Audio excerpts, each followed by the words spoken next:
የዛሬው ስልጠናችን ርዕሱን የሚነግረኝ ሰው አለ ኢምፖርታንስ ኦፍ ፐብሊክ ስፒኪንግ ነው የሚለው ኢምፖርታንስ ኦፍ ፐብሊክ ስፒኪንግ እንግዲህ ይሄ ምን ማለት ነው ግን ምን እንረዳለን አሁን ይሄን በተለይ የዚህ ችግር ያለብን ሰዎች ይሄን በጥሩ ሁኔታ ልንረዳው ያስፈልጋልና ይሄ በሰው ፊት የመናገር አስፈላጊነቱ ምንድነው ነው ወይም ደግሞ የዊዝደም ነው በነገራችን ላይ ይሄ በሰው ፊት የመናገር ጥበብም ነው ተሰጥኦም ነው ክህሎትም ነው አይዙት ክህሎትም ነው አንዳንድ ጊዜ በትምህርት ይመጣል ነገር ግን ትምህርት ብቻውን ደግሞ እሱን አያመጣውም እና ልምድም ይፈልጋል ላባችን ጠብ ያደርግም ማለት ነው ሰው ፊት መናገር ማለት ምን ማለት ሰው ፊት መናገር ማለት ምን ማለት ነው በሰው ፊትስ የሚያስፈራ ነገር ምንድነው አንዳንዶችስ ደፋር የሚሆኑት ለምንድን ነው ናኖቹ በቃ ምንም ዕውቀትም ሳይኖራቸው እኮ ይናገራሉ አንዳንድ ሰዎች ታውቃላችሁ ምንም ዕውቀት ሳይኖራቸው በቃ የሆነት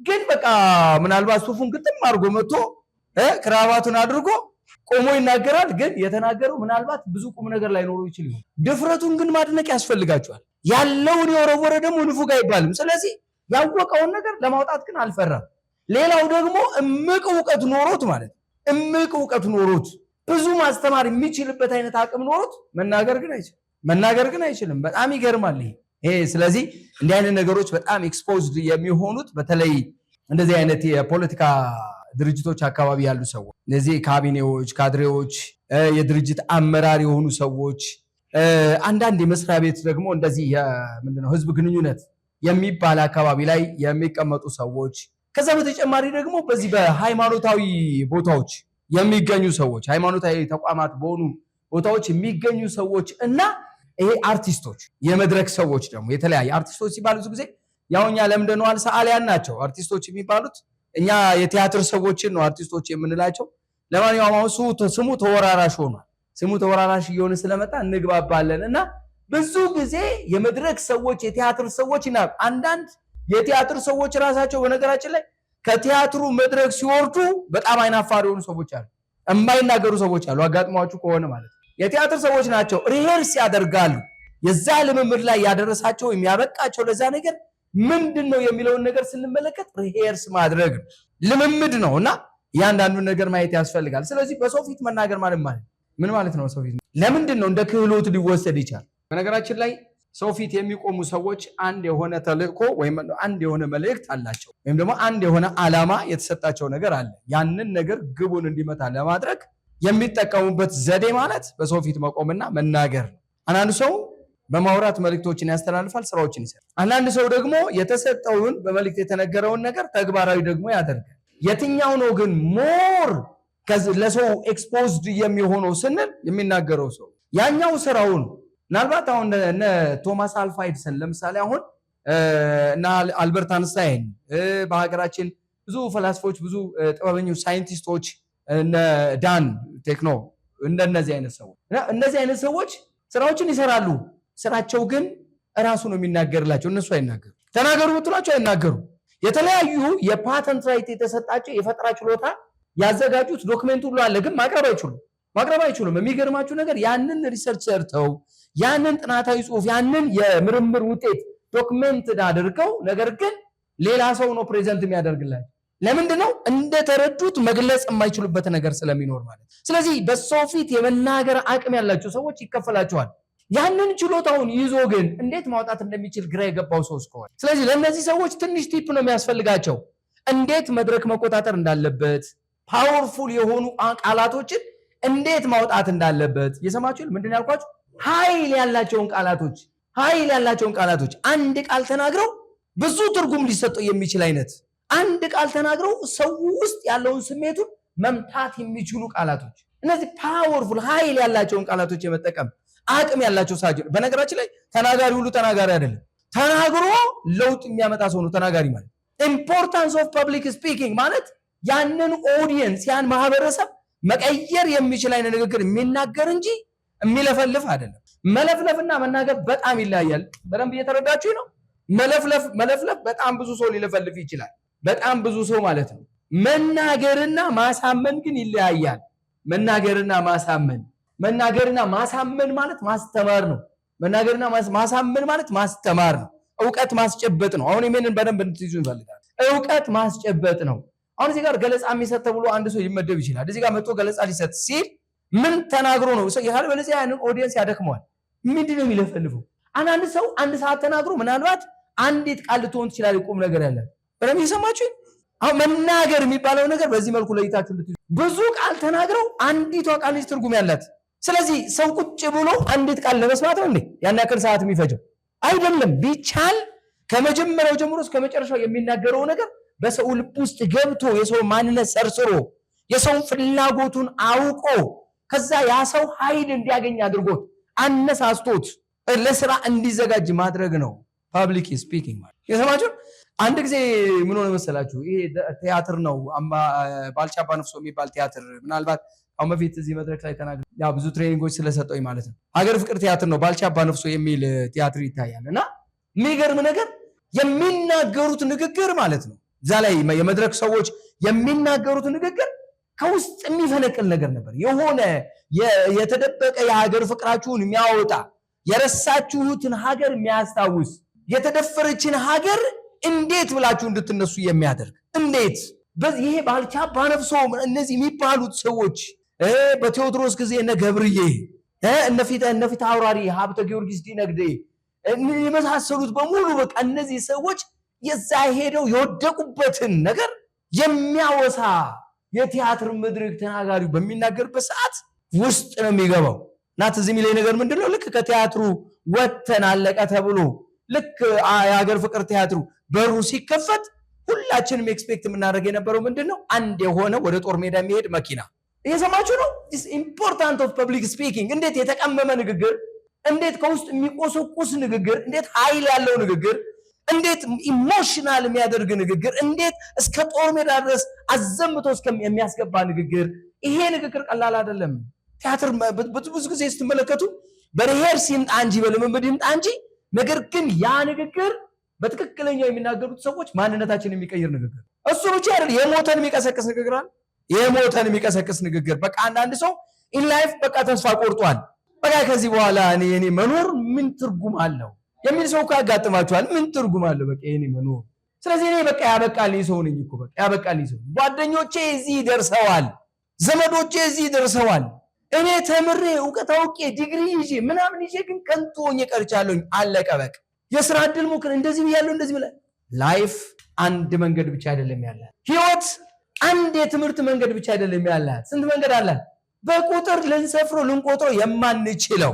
ከቤታችን ስንወጣ የኛ አቅጣጫ የትኛው እንደሆነ መንገድ ላይ ቆመን ልናየው እንችላለን። 4 ዓመት 10 ዓመት 12 ዓመት ምናምን 16 ዓመት ከተማርንበት ይልቅ ማለት ነው ዲግሪያችንን ተከመን እየዞርን ስራ ያጣን ሰዎች ልክ ስንወጣ የሆነ በር ላይ የሆነ ነገር ልናይ እንችላለን። ይሄ ነገር እንዴት ደስ ይላል! እስኪ ልመልከተው። ወደ ውስጥ ገባላችሁ፣ ከዛ ታዩታላችሁ። ለምን አልሞክሩም? ትነኩታላችሁ። ከዛ በኋላ ሰዎቹን ስጠይቋቸው እንደዚህ አይነት ሰው እኮ ነው የምንፈልገው። ኢንተረስቱ አለ? አዎ። ለምን አቀጥልም?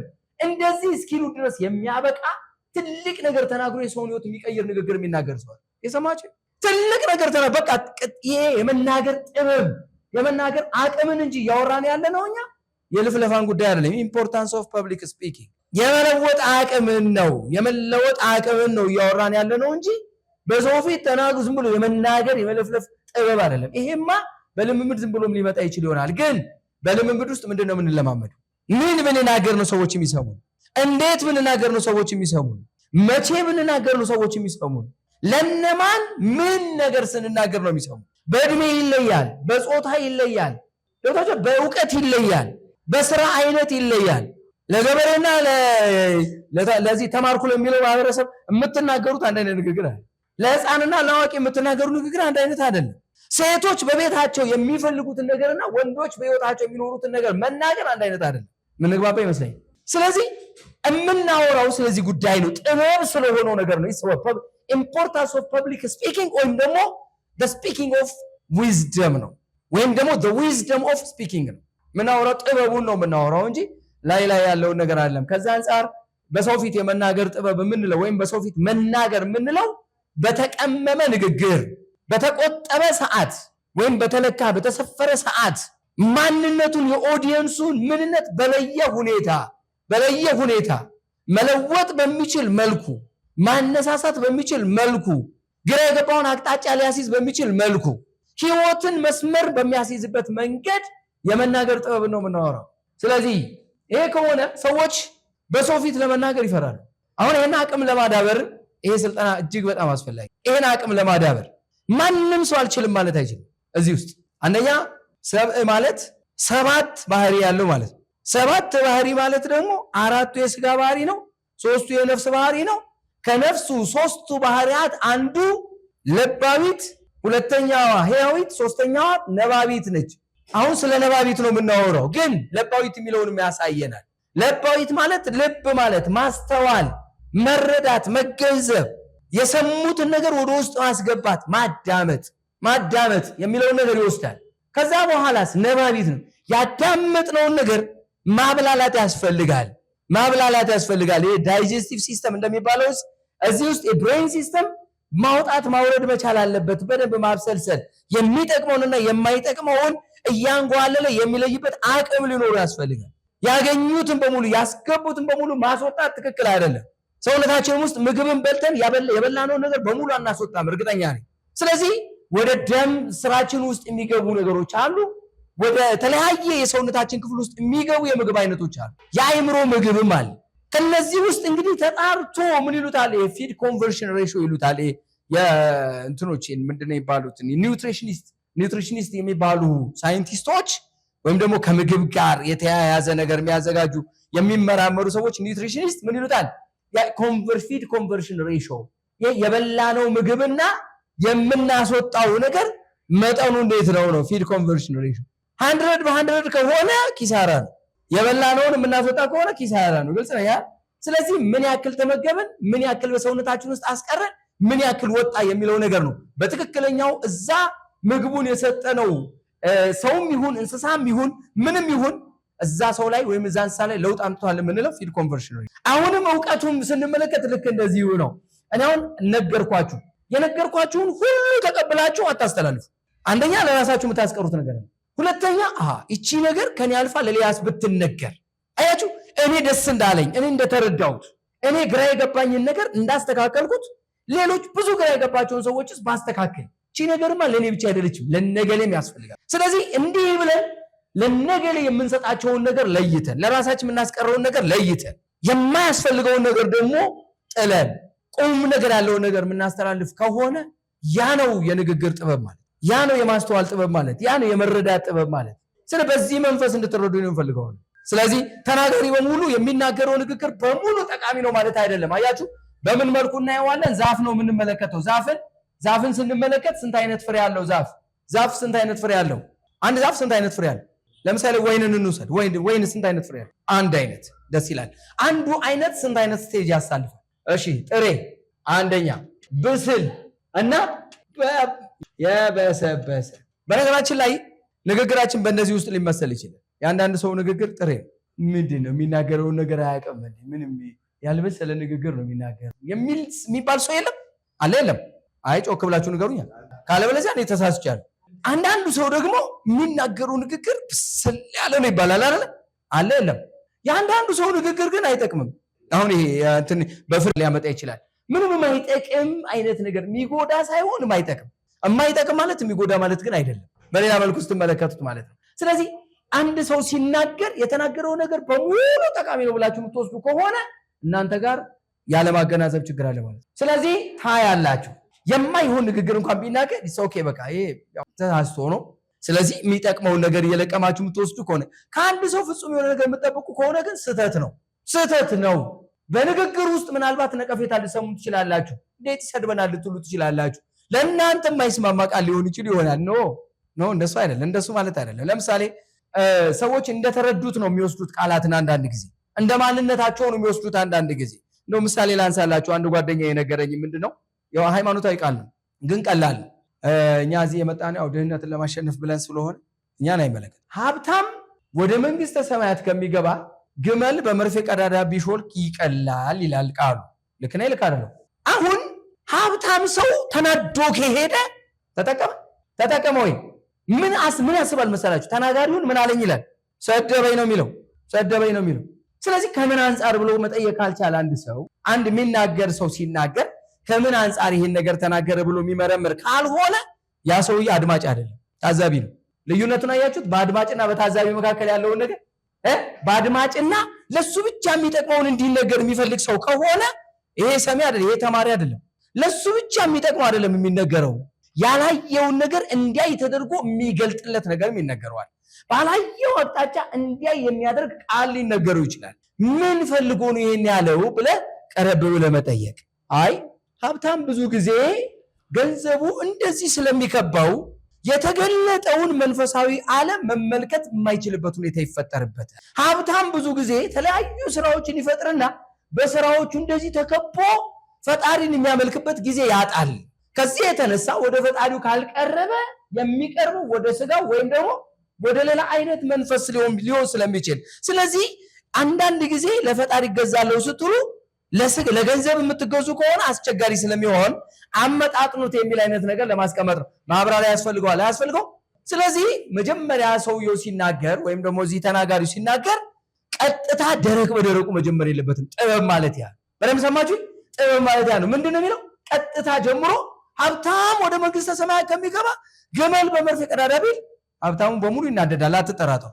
ነገር ግን የመዳን መንገዶች ምንድናቸው? ሀብታምም ድሃም እንዲድን ምን ያስፈልገዋል የሚል አይነት የሚያዋዙ ነገሮችን አምጥቶ ከዛ በኋላ ብዙ ጊዜ በሀብት ውስጥ ያሉ የተለያዩ ነገሮች አሉ። እነዚህን ነገሮች ብሎ ከዚህ አንጻር በዚህ መንገድ ውስጥ ካላለፈ ወደ መንግስተ ሰማያት ከሚገባ እንዲህ ቢል ይቀለዋል ቢል ይችል ለማለት ፈልገው መቅደም ያለበትን ነገር ካላስቀደመ ግን ያ የሚሰበሰበውን የሚሰማውን ሰው ቅስሙን ሰብሮት ይልከዋል። እናንተም እንደዛ ብናገር እስካሁን ድረስ አትቆዩም፣ አታዳምጡኝም ነበር። ስለዚህ እያዋዛው እየተናገርኩኝ ስለሆነ ነው። ማዋዛት ያስፈልጋል፣ ግን የልካችሁን ደግሞ መንገርም ያስፈልጋል። ቅር ይላችኋል? ጮክ በሏ አይለንም። እሱ ነው ጥበብ ማለት በነገራችን ላይ። እሺ፣ ስለዚህ በሰው ፊት የመናገር ፍርሃት ምልክቶች ምንድን ናቸው? አሁን ሰዎች ብዙ ጊዜ በሰው ፊት መናገር የማይፈልጉት የተለያየ ነገር የሚይዛቸው ነገር ስላለ ነው። ለምሳሌ ምን ይይዛቸዋል በሰው ፊት እንዳይናገር? ንገረኝ። ምን አይነት ፍርሃት? ፍርሃት ስንት አይነት ነው? ምን ሊያመጣብን ነው ደግሞ እንዳትሉኝ፣ ምን ሊያመጣብን ነው ደግሞ? በነገራችን ላይ የፍርሃት ጉዳይ አድሬናሊን የሚባል ነገር ያመነጫል። ፍርሃት አንዳንድ ጊዜ አድሬናሊን የሚባል ነገር ያመነጭና የመጨረሻ ደፋሮች ግን በምን በደመነፍስ ነው ደፋሮች ምን ሆኑ። ምናልባት አሁን እዚህ ፎቅ ላይ ነን ያለ ነው። ይሄ በር ተዘግቶ የሆነ ጥይት ቢተኮስ መስኮቱ ክፍት ቢሆን አንዳንዱ ዘሎ ታች ሊገኝ ይችል ይሆናል። ይሄንን ድፍረት የሚሰጠው ግን አድሬናሊን የሚባለው ነገር ከውስጡ የሚመነጭ ምንጭ እንጂ የሱ ደፋርነት አይደለም። ይሄን ታውቃላችሁ። ስለዚህ ፍርሃት የዚህን ያክል ያመጣል። በንግግር ውስጥ ይሄ አድሬናሊን የሚመነጭ ከሆነ ምን ያመጣል ማለት ነው? ላብላብ፣ ፍርሃት፣ የሰውነት ሾክ ማድረግ፣ መንቀጥቀጥ እስከሚወጣበት ሰዓት ድረስ ተራው ደርሶ እስከሚወጣበት ሰዓት ድረስ ሰውየው ሊሞት ይደርሳል። ገጥሟችሁ ያውቃል? መልካም። እሺ፣ በሰው ፊት ፍርሃት ሲሰማ እንዴት ያደርገናል? እስኪ ለመናገር ፍርሃት የሚሰማው ሰው እንዴት ያደርገዋል? መንቀጥቀጥ። እሺ፣ ይሉኝታ ሁለት አይነት ነው። እሱን እንመጣበታለን። እሺ፣ የሐሳብ መቆራረጥ እያለ ነው አይደል የሚናገረው? ምራቁን ይወጣል ይላል ምናምን አይነት ነገር የሐሳብ መቆራረጥ። በነገራችን ላይ ይሄ ጥሩ መልእክት አያስተላልፍም እንድታውቁት፣ ሐሳቡ የሚቆራረጥበት ሰው። እሺ፣ ላብ ይለዋል። እሺ፣ ሊናገር ያሰበው ይጠፋዋል። የሚገርመው እኮ ሊናገር ያሰበው ይሄ አይድረስባችሁ ይጠፋዋል። ይምታታበታል። ስቴፑን ይስተዋል። የሚገርማችሁ ነገር ፍርሃት ያለበት ሰው አሁን እኔ ቀስ ያልኩኝ ይሄድኩ ነው አይደል? ከአንደኛው ፔጅ 10ኛው ፔጅ ሊገባ ይችላል። የዛን ጊዜ ደግሞ የበለጠ ድብልቅልቁ ነው የሚወጣው። በቃ የት ጋር እንደሆነ ምን እንደሚናገር ከየትኛው ገጽ ጋር እንዳቆመ በጣም ግራ ስለሚገባው ነገሮች በሙሉ ይደበላለቃሉ። ከዛ በኋላ ሰዎች ምንድነው የሚያወራው ይላሉ። ምንድነው የሚያወራው? አያችሁት? እሱ ጋር አልታወቀውም። አሁን እዚህ ጋር ምንድነው ያለው? መንቀጥቀጥ ይዘዋል። የሐሳብ መቆራረጥ አለበት። ላብ ይለዋል። ይሉኝታ ይዘዋል። ሊናገር ያሰበው ይጠፋበታል። ይምታታበታል። ቆንጆ ሐሳቦች ናቸው። ሌላ በኦርደር አይናገርም። ኦኬ፣ ይምታታበታል፣ ግን ደረጃውን ጠብቆ ወይም ደግሞ ቅደም ተከተሉን ጠብቆ አይናገርም። ቅደም ተከተሉን ጠብቆ አይናገርም። ሌላ ይጨናነቃል። ሌላ ጊዜ ይወስዳል። በቃ ከመጨናነቁ የተነሳ ጊዜ ይወስዳል። በቃ ጭራሽ የመጡትን ሰዎች ሁሉ ጊዜያቸውን እየገደለባቸው ለውጥ የማያመጣ ንግግር ለመናገር ሁሉ ግራ ይገባዋልና ይጨናነቅ። ምንድነው? ጊዜ ይወስዳል። ጊዜ ይወስዳል። እነዚህ ሁሉ ምክንያቶች ናቸው። ከቻላችሁ ያዟቸው፣ ከቻላችሁ በማስታወሻችሁ ላይ ያዟቸው። በጣም ጠቃሚ ነጥቦች ናቸው በነገራችን። መልካም እኔ ልጨምርላችሁ። የመጀመሪያው ሰው በተሰበሰበበት ለመናገር መፍራት አንደኛ፣ ሁለተኛ አዲስ ሰው ለመተዋወቅ አለመፈለግ። አሁን ፍርሃት እንደዚህ አይነት ነገሮች የሚመጡበት ነገር አለ። እንዲህ አይነት ፍርሃት ያለበት ሰው አዲስ ሰው መተዋወቅም አይፈልግም። ሰው በተሰበሰበበት መናገር አይፈልግም። ትችትን ይፈራል። አሁን እነዚህ ኢፌክቶች ላይ ከመጣን ምክንያቶቹ ምንድናቸው የሚለውን ነገር እንመልከት። ትችትን መፍራት። አሁን የነዚህ ነገሮች ምክንያታቸውን እንሂድ። እነዚህ ይዛችኋቸው ከሆነ ወደ እነዚህኞቹ እንሂድ። ለምንድን ነው እንዲህ አይነት ነገር ሁሉ የሚሆነው የሚለውን ነገር እንመልከት። የተወሰነ ነገር አሁንም ከምናገረው ውስጥ ሊጨመር ይችላል። ይሉኝታ የሚባለው ነገር ሁለት አይነት ነው ያልኳችሁ፣ ያለ ምክንያት አይደለም።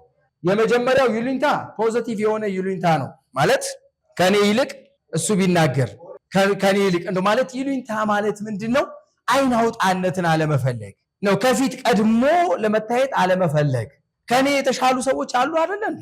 ስለዚህ እነሱ ቢቀድሙ። አሁን ይሄ በአንድ በኩል ትህትና ወይም ብለን ልንለው እንችላለን፣ በአንድ በኩል ከበሬታ ልንለው እንችላለን፣ በአንድ በኩል ግን ይሉኝታም ጭምር ነው። እንደዚህ አይነት ነገር አሁን እሱ ቢናገር ሰዎች ምን ይሉኛል? ለምን ከሱ በላይ የሚያውቁ ሰዎች አሉ አይደል እንዴ የሚባል አይነት ነገር ልባል ይችላልው በሚል በይሉኝታ ቁጭ የሚልበታል።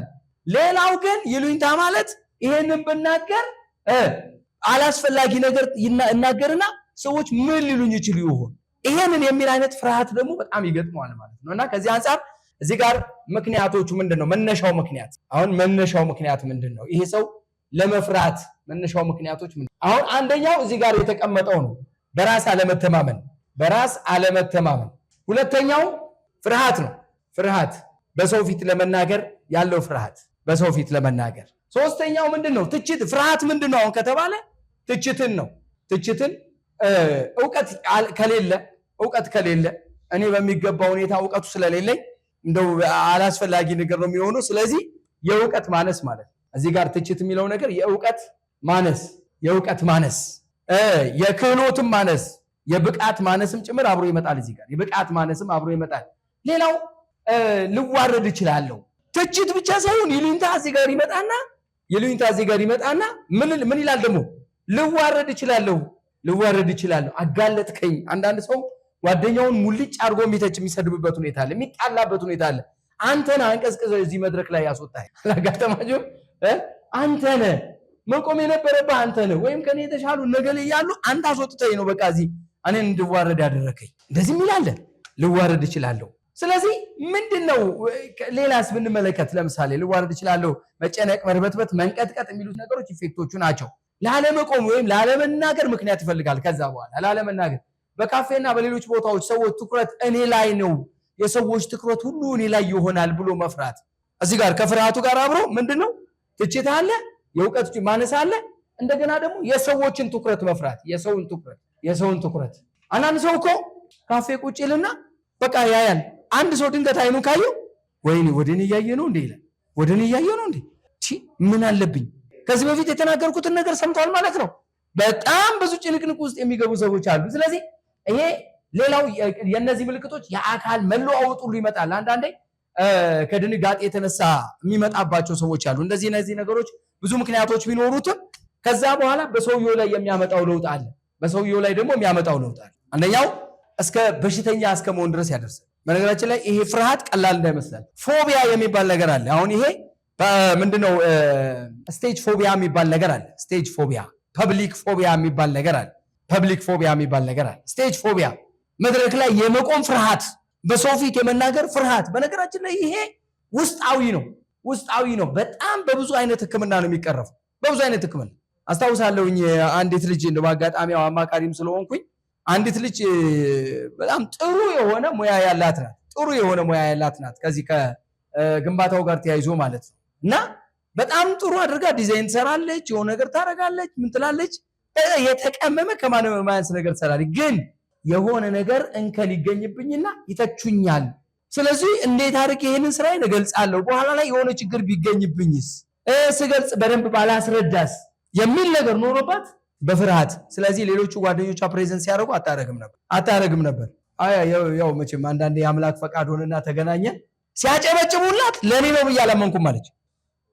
በምን ምክንያት ከተባለ እንዴት ማቅረብ እንዳለብን እንመጣለን እናወራለን እንዴት ማቅረብ እንዳለብን የሰማችሁ ነው እንደው ችግርን ነግሬያችሁ ምክንያቶቹን ነግሬያችሁ ብቻ አልተዋችሁ መፍትሄውንም ጭምር አብረን አስቀምጠን ነው ስልጠናውን ምናጠናቀቀው ስለዚህ እንዲህ አደርጋለሁ እሰራለሁ ግን እንዴት አድርጌ ላምጣው በሰው ፊት እንደዚህ ባረክ የሆነ እንከን ይገኝበታል ብዬ አስባለሁ ይነን ነው እንደሱ ከሆነ ምን ታረጊ መሰለሽ እኔ በጣም ምርጥ ጓደኞች አሉኝ ከዚህ ሙያ ጋር የተገናኙ ስለዚህ አንቺ ስሪው ከዛ በኋላ ወለነሱ የሰራሽውን ነገር ፎርዋርድ እናርግላቸው የሰማችሁ ነው ፎርዋርድ እናርግላቸው ከዛ በኋላ እነሱ ይዩትና የሚተች ነገር ካለ ይተቹበት የምታስተካክዩ ነገር ካለ ያስተካክሉት ፋይናል የሆነውን በነዛ ብቃት ባላቸው ባለሙያዎች ጭምር የተተቸውን ነገር ግን ስታቀርቢ ካንቺ በላይ ዕውቀቱ ያለው ሰው ማንም እንደሌለ እንድታውቂ አንዱ ሰውን የምታበቁበት እንደዚህ ነው ልክ ነውም ደግሞ በዛ ጉዳይ ላይ ከሷ በላይ ዕውቀት ያለው ሰው የለም ለምን ዕውቀት ካላቸው ሰዎች ጋር በደንብ አድርጋ ተናበበች ማለት ነው ችግሮቿን እንከኗን ነገሯት እንዲያደርገች አስተካከለች ድጋሚ ፎርዋርድ አደረገች 100% you are right ተብሎ ተላከላት ማለት ነው በቃ ትክክለኛ ሰርተሽዋል ምንም ነገር የለውም የሚወጣለትን ከን የለውም በቃ አለቀ ተባለ ፋይናሊ እንዴት ላድርጋለች እስኪ ለኔ ያቅርብልኝ ከዛ ለኔ ልታቀርብ ስትልም ፈራች በቃ ሰው የለም እዚህ ቦታ ላይ በቃ እኔም የለሁም አልኳት እኔም የለሁም በቃ ማንንም የለም እና በቃ ጩሂ በባዶ አዳራሽ ዝም ብለሽ ጩሂ ከዛ በቃ የሆነ ነገር እና ነገሮች ተስተካከሉ በጣም በሚገርም ሁኔታ ማለት በሚገርም ሁኔታ ከዛ አቀረበች ሲጨበጨብ ለኔ አልመሰለኝም ማለች እንደውም ደነገጥኩ አለች ምን ተፈጠረ ብዬ በኋላ ቆም መሳረጉ አለች አለቃዬ ተነስቶ ቀጥይ እንጂ አይ ስታጨበጭቡ እና ላንቺ ነው ያጨበጨብነው ዋው ወዲያውኑ በቃ ወደዚህኛው ተመለሺ በቃ ሰዎችን የሚሰጡሽ መልካም እንጂ መልካም ያልሆነ ነገር ቦታ አትስጪው በቃ ካንቺ በላይ ለዛ ነገር ዕውቀት ያለው ሰው ስለሌለ ምናልባት ቅናት ያለበት ሰው ሌላ ችግር እንቅፋት ሊፈጥር ይችላል በመካከል ላይ ገብታችኋል ሊስቅ ይችላል አንዳንድ ጊዜ በጣም በኩል አይነት ሙያ ላይ ያላችሁ ሰዎች ካላችሁ በነገራችን ላይ እናንተ ቆንጆ አድርጋችሁ ስታቀርቡ ከቅናት የተነሳ ሊስቅ ይችላል ሲስቅ ምን ያደርጋል ድንብርብራችሁን ነው የሚያወጣው ድንብርብራችሁን አንዳንድ ሰው ትምት አይመጣበትም ትም ይለዋል አንዳንድ ሰው ውሃ እንኳን እየጠጣተን ይለዋል ፍርሃት ነው ከፍርሃቱ የተነሳ ከድንጋጤ የተነሳ እንዲህ ነገር አለው የምግብ ማዝረክረክ አንዳንድ ሰው በቃ ፈሪ ስለሆነ ሰዎች ያኛል ብሎ ካለ ሰዎች የሆነ የተናገሩትን ነገር ይተቹኛል ብሎ ካሰበ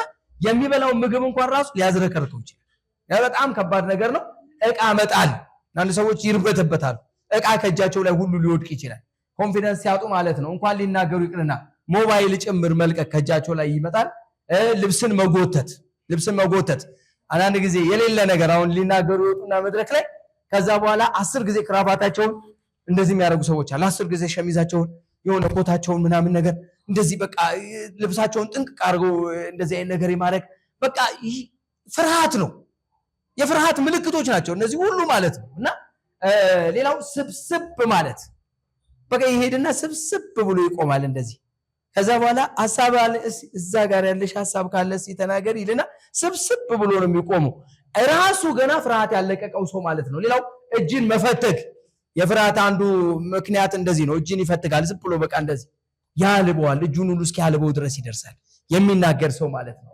ከዛ በተጨማሪ መነጽርን ዝቅ ከፍ ማድረግ ብዙ ጊዜ የፍርሃት አንዳንዱ ምልክቶች መነጽርን ዝቅ ከፍ ማድረግ ምናምን ሁሉ ይተከሳሉና የልብ ምት ይጨምራል ለመናገር ሲያስብ ወይም እየተናገረ ያለ ኦዲየንሱን እያየ በተለይ አንዳንዱ ኦዲየንስ የሆነ ነገር ካየው አስተያየቱ ላይና የልብ ምቱ ሁሉ በደንብ አልገለጽኩ ይሆን እንደያለ የልብ ምቱ ሁሉ ይጨምራልና እነዚህ ነገሮች ከግምት ውስጥ ማስገባት የአካል መለዋወጥ ግንባሩ ሽፍሽፍ ይላል አንዳንዱ ሰው አይኑ ቅልጥ ይላል ፍርሃት ነው የፍርሃት ምልክቶች ናቸው እነዚህን ሁሉ መውሰድ ላለመቆም ላለመናገር ምክንያት መደርደር ምናምን ነገር ብለናል ስለዚህ ኢምፖርታንስ ኦፍ ፐብሊክ ስፒኪንግ የመጀመሪያው ምንድነው ካለ ዲሞንስትሬሽን ኦፍ ኖሌጅ ነው ዕውቀትን የማስተዋወቅ ማለት ነው አሁን ይሄ ማስተዋወቅ ዕውቀትን በደንብ የምናስተዋውቅበት ነው አሁን ፐብሊክ ስፒኪንግ ማለት ያለንን ዕውቀት ለህዝብ የምናሳውቅበት አንዱ ትልቁ ዕድል ነው ስለዚህ በጣም ወሳኝ ጉዳይ ነው ያለብንን ፍርሃት ማስወገድ፣ ያለብንን ችግር ማስወገድ፣ ከዛ በኋላ ለመናገር መድፈር። ለምን ከተባለ ያለንን ዕውቀት የምናሳውቅበት ስለሆነ። በጣም እምቅ ዕውቀት ያላቸው ሰዎች መናገር የማይችሉ ሰዎች ለብዙ የሚጠቅመውን ነገር ማካፈል የሚችሉት በሰው ፊት በመናገር ነው። ስለዚህ ዲሞንስትሬቲንግ ኖሌጅ ከዛ ውጪ ኢንክሪዝስ ኖሌጅ ዕውቀትን ይጨምራል። እንደገና መናገር በምንጨምርበት ጊዜ ዕውቀትን ይጨምራል። ታውቃላችሁ? ከማይናገር ሰው ይልቅ የሚናገር ሰው ዕውቀቱ ከፍ ይላል። ታውቃላችሁ? ይሄን ለመሰላችሁ አሁን እኔ እቺን ነገር ለማዘጋጀት ስንት ነገር እንደምዳስስ እንድታውቁ ኢንተርኔት ውስጥ ገባለው፣ መጽሐፍ ታነባለው፣ ከሰዎች ጠይቃለው። ገብታችኋል አይደል? ከራሴ ልምድ ወስዳለው። ይሄንን ሁሉ ስለማደርግ ለምን በሰው ፊት ልቆም ነው? አሁን እናንተ ላሰለጥን ልቆም እኮ። ስለዚህ ያለኝ አማራጭ ምንድነው? ከናንተ ተሽዬ መገኘት ነው። ልክ ነኝ አይደል? የሆነች አንድ ዕውቀት ለመጨመር ከናንተ የማታውቋት ነገር ልትኖር ትችላለች ብዬ ፈልጌ መገኘት ነው። የምታውቁት ብዙ ነገር እንዳለ ሆኖ ግን የሆነች ነገር ለየት አድርጌ ለማቅረብ በመፈለግ የግዴን እንትላላል እቆፍራለሁ፣ እዚህም እዛም እቆፍራለሁ። ስለዚህ ኢንክሪዝ ኖሌጅ። ሌላው ኢምፕሬስ አደርስ። አሁን ሌሎቹን መመሰጥ። አንዳንድ ሰዎችን የሆነ ደስ የሚል ነገር ትነግሯቸውና ሰዎች ዋው ብለው ጆሮአቸውን ከፍቶ እንዲያዳምጧቸው ታደርጓል። ከዛ በኋላ በደንብ በቃ የነሱን መመሰጥ ካያችሁ እስከምትፈልጉ ድረስ መናገር ትችላላችሁ። እስከምትፈልጉ ድረስ ሰውን መግዛት፣ ታዳሚውን መቆጣጠር በቃ የሁሉም አይን እናንተ ላይ የሚያተኩር ከሆነ የሆነ ትኩረት ሰጥቷቸዋል ማለት ነው። ግልጽ ነው። ካለበለዚያ ግን አንዳንዱ አያል እያፋሸገደ ወደ ግራ ወደ ቀኝ እንደዚህ ያየ ግድግዳውን እያየ ጣራውን እያየ ከሆነ እየሰማችሁ አይደለም።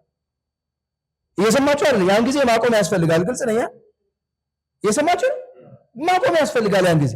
ምክንያቱም ከሰማች እስክትቆጣጠሩት ድረስ ነው መናገር ያለባችሁ። ከቁጥጥራችሁ ውጪ ከሆነ ግን ንግግራችሁ መቆም መቻል አለበት። ሌላው ዲቨሎፕ ኤንድ ሾው ኮንፊደንስ። አሁን ብዙ ጊዜ እንደዚህ የሚናገሩ ሰዎች በራስ የመተማመን አቅማቸውን ያዳብራሉ። አሁን እኔ ትላንትና ከነበርኩበት ዛሬ የበለጠ የመናገር አቅሜ ይጨምራል። ለምን ከተባለ ልምምድ አለ። አሁን በሰው ፊት መናገር ትላንት ከተናገርኩ ዛሬ የምናገረው የበለጠ እየለመድኩት እመጣለሁ። ከዛሬ ደግሞ ነገ እየጨመርኩኝ እመጣለሁ። እየሰማችሁ? ካለበለዚያ ፍርሃት አይለቀንም። እየተናገርን ካልሆነ በስተቀር ፍርሃት አይለቀንም። ስለዚህ እንደዚህ አይነት ነገሮች አሉ። ሌላው ዲፈረንሺየት ዩ ኢን ዩር ወርክ ፕሌስ። በአንተ ቦታ ላይ ልዩ ሆነ መገኘት መቻል አለብን። ልክ ነህ? በአንተ ቦታ ላይ ልዩ ሆነ መገኘት መቻል አለብን። ወይም ያንተን ቦታ መለየት መቻል አለብን። ያንተን ቦታ ሌሎች ከምትኖርበት ቦታ መለየት መቻል አለብን። ለኔ የሚገባኝ ይሄ ቦታ ነው የሚለውን ነገር በደንብ ማወቅ ያስፈልጋል። ሌላው ፎከስ ኤንድ ኮኔክት ዊዝ ዩር ኦዲየንስ። እዩት። አሁን እዚህ ጋር እንቅልፍ ሊመጣ ያለበት እንኳን ቢሆን እሱን ነው ጥቁር ማያ። እንቅልፍሽ ሊመጣ ካለ አንቺን ነው ማይሽ። እንደዚህ አይሻልም። እና ገብቶሻል አይደል? ያልኩት ነገር በደንብ ገብቶሻል? አዎ። አይሽ እንቅልፍሽ ቢመጣ እንኳን አስለቅቅብሻል። ስለዚህ ፎከስ ኦን ዩር ኦዲየንስ ነውና፣ ስለዚህ እያንዳንዱን ያያችሁት ስትሉ አንደኛ ኦዲየንስ ይመለከተኛ እንደያለ ነቃ ይላል። ሁለተኛ ሐሳብ ውስጥ ገብቶ እንኳን ቢሆን ትመልሱታላችሁ። ሶስተኛው የምትናገሩትን ነገር ዳይሬክት ነው የምትሰጡት። ገብታችኋል? ስለዚህ ቀጥታ ነው የሚቀበላችሁና በደንብ ነው የሚያዳምጣችሁ። ፎከስ ኦን ዩር ኦዲየንስ። ይሄን በደንብ መያዝ ያስፈልጋል። ሌላው ቪዲዮ ዩርሰልፍ። ያው እያወራችሁ ያላችሁት ነገር በምታወሩበት ሰዓት በሞባይል ቀረጹት። ራሳችሁ በሞባይል ቀረጹት። የሆነ ሞባይላችሁን የሆነ ጥግ ላይ አስቀምጡና ከዛ በኋላ እየተናገራችሁ ምናምን ቀረጹት ራሳችሁን። ከዛ ሞባይሉን እዩት፣ ቪዲዮውን እዩት። ጥሩ ነበር የገለጻችሁት፣ ችግር አለ፣ ኮንፊደንስ ያጥራችኋል። ገብታችኋል አይደል? ስለዚህ ትኩረታችሁ ሙሉ ላይ ነው የሚሆነው፣ ካሜራው ላይ ነው። አሁን ካሜራው ላይ ማለት እናንተ ናችሁ። አሁን እኔን የምትመለከቱኝ ካሜራዎች እናንተ ናችሁ። ስለዚህ ቀጥታ ካሜራውን እያየው መግለጽ የምችል ከሆነ እናንተን እያየው መግለጽ እችላለሁ ማለት ነው። ስለዚህ ቪዲዮ ዩርሰልፍ። ከዛ በኋላ ታዩትና እንደው መንፈራገጥ ያበዛችሁ ከሆነ አሁን እጃችሁ እንደዚህ የሚወላው ከሆነ ያላስፈላጊ ጀስቸር ምናምን እንደዚህ አሁን ለምሳሌ ሰማይ ብላችሁ ሰማይ እያላችሁ ብትገልጹ አሁን ይገልጿል። አያችሁ ጀስቸር፣ ይሄ የአካል እንቅስቃሴ እያንዳንዱ የምልክቱ ነገር ከምትናገሩት ጋር አብሮ መሄድ መቻል አለበት። ከምትናገሩ ጋር ምን ማለት አብሮ መሄድ አለበት። አሁን እንደዚህ ተመልከቱ፣ እንደዚህ ሳረገው አብሮ የሚለውን ነገር ይገልጻል። ስለዚህ የሰማይን ርቀት ለማንሳት ከምድር ጋር ማነጻጸር ስላው እንዴት እያሳያችሁ እንደሆነ ታያላችሁ። ሰውየው የለበሰው ልብስ የሚገርም ነው ብትሉት ልብሱን እያሳያችሁ ነው። ካለበለዚያ ግን የማይገናኝ አይነት የሰውነት እንቅስቃሴ አካል ማሳየት ትክክል አይደለም። ፕራክቲስ ኢን ፍሮንት ኦፍ ዘ ሚረር። ሌላው በመስታወት ፊት መለማመድ በመስታወት ፊት መለማመድ። ትሰማለህ እያላችሁ ማለት ነው። ትሰሚያለሽ እያላችሁ ራሳችሁን ትሰሚያለሽ። እኔ ዋናው ላስተላልፍ የፈለኩት መልእክት እያላችሁ ነው የምትናገሩት ለመስታወቱ ለራሳችሁ ማለት ነው። ስለዚህ ከኦዲየንስ ጋር ፊት ለፊት እየተያያችሁ ይሄ ቀላል ነገር አይደለም። በመስታወት ፊት መለማመድ ማለት ነው። ሌላው ብሪዝ። አንዳንዴ ወንበር ታመጡና ቁጭ ትላላችሁ። 90 ዲግሪ ነው የምትቀመጡት። እንደዚህ ማዘንበል አያስፈልግም። ወንበሩ እንደዚህ ያለ መሆን ያለበት እንደዚህ ነው። ስትሬት ነው የምትቀመጡት። ከዛ በኋላ ጀርባችሁ እንደዚህ ያለ ይሄ ከዚህ ጋር ይደገፋል። ከዛ ትቀመጣላችሁ። ይሄን አረዘምኩት የሰው እግር እንደዚህ ያለ። ስለዚህ እጃችሁ እንደዚህ ሆነ። ከዛ በኋላ እግራችሁ ሁለት እግራችሁ እንደዚህ ሆነና ኢንሄል ኤንድ ኤክስሄል ተነፍሳላችሁ። በደንብ እጃችሁ እንደዚህ አድርጋችሁ ብዙ ጊዜ አይን ይጨፈናል። ከዛ በኋላ ደግሞ ወደ ውስጥ አየር እስኪበቃው ድረስ ተስባላችሁ። ከዛ ታወጣላችሁ። ከዛ ትስባላችሁ። የአየር ሚዛናችሁ የተመጣጠነ እየሆነ ነው የሚመጣው። የአየር ሚዛናችሁ የአእምሮአዊ እረፍት ታገኛላችሁ። ከዛ በኋላ ልትናገሩ ስትነሱ ነፃ ናችሁ። ይሄን ተለማመዱት፣ በብዙ ልምምድ ተለማመዱት። ሌላው አክት ኮንፊደንስ። በቃ ብቃት እንዳለው ሰው አክት አድርጉ። በነገራችን ላይ የምታውቁት እናንተ ናችሁ። እውቀት ከሌላችሁም ያላችሁ እውቀት ያቺ ብቻ እንደሆነች የምታውቁትም እናንተ ናችሁ። ማንም ሳያውቃችሁ። አሁን እኔ መጽሐፍ ላንብብ አላንብብ የምታውቁት ነገር ንገሩኝ እስኪ። አይቶኝ የሚያውቅ ሰው አለ? እስኪ እዚህ ከዚህ ውስጥ መጽሐፍ ሳነብ አንድም ሰው የለም አይደል? ግን የሚገርማችሁ ነገር 10 መጽሐፍ እገልጽላችኋለሁ። አሁን በጣም የሚገርም ነገር እገሌ የሚባል ጸሐፊ ምናምን እያልኩኝ እኔ እዚህ ጋር እንደ ጉድ ልላችሁ ይችላል። አንባቢ ነው እናንተ፣ አንባቢ ናት። በጣም የሚገርም ነው አትሉኝም? ለራሴ ላለመዋሸት አነባለሁ። ለራሴ ላለመዋሸት ግን ሰዎች እኔ ላይ እንዲተማመኑ ለማድረግ ያለኝ አማራጭ ምንድን ነው? እንዲህ አይነት ወዮችን መጠቀም። ይሄን አይነት እውቀት አሁን ያገኘሁት እኔ በጣም ወደ 3 መጽሐፎች አንብቤ ነው። አንደኛው እንደዚህ የሚል ነው፣ ሁለተኛው እንደዚህ የሚል ነው፣ ሶስተኛው እንደዚህ የሚል ነው። የሚገርም ሌሎችም በጣም ብዙ ጸሐፍት እንደዚህ አይነት ነገር ጽፈዋል። ግን ይሄ በቃል ብል አሁን እነዚህ መጽሐፍ መጨረሻ ላይ ያውጣ እነዚህ መጽሐፍ የት ነው የማገኛቸው ነው እንጂ የምትሉት አንብበዋል የሆነት አትሉትም፣ አትጠይቁትም። ስለዚህ እንዲህ አይነት ኮንፊደንስ በጣም ሊሰማችሁ ይገባል። ሌላው እነዚህን ባጭሩ ልግለጽላችሁ። ቢ ፕሪፔርድ። አንዳንዴ ዝም ብሎ ገልጻለሁ ብሎ መምጣት ትክክል አይደለም። 5 ነጥቦችን ያዙ። 5 ነጥቦችን ያዙ። የመጀመሪያው ቢ ፕሪፔርድ። ቢ ፕሪፔርድ። ሁለተኛው ስቴይ ሪላክስ። ስቴይ ሪላክስ። ስቴይ ሪላክስ። ሶስተኛው ፕራክቲስ ኤንድ ፕላን። ፕራክቲስ ኤንድ ፕላን ኤንድ ፕላን። አራተኛ ሜክ ጆክስ። ሜክ ጆክስ። ይህቺኛዋ ትንሽ ፈናታል። ትንሽ ፈናት ይቺ። ሌሎችም ያዙ። ቦዲ ላንጉዌጅ። ቦዲ ላንጉዌጅ። ከልብ ደስ የምትሉ ሰልጣኞች ነበራችሁ። በተግባር ተርጉመነው ለመገናኘት ያብቃን። ታመሰግናለሁ።